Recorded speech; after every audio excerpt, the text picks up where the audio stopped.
Ay, mapagpalang umaga sa inyong lahat mga brother. Tayo ay gagawa ng isang guidance para sa mga magpapalit ng brake pad sa harap ng ating mga sasakyan.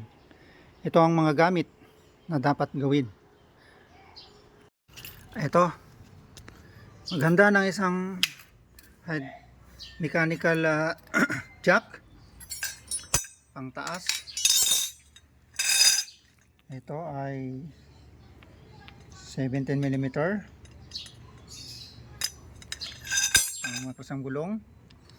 Ito ay 14mm.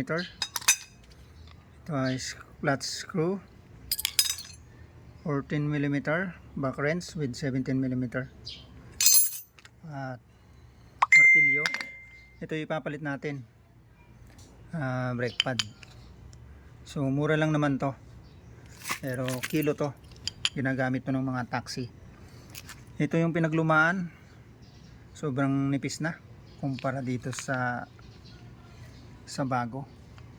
Ayan, so nipis na. Ayan sobrang nipis na kumpara sa bago. At maganda rin ang impact wrench para mabilis ang work. Kupa nyo mga kuya, brothers. Ay mga brother, ito pag kayo nagpalit ng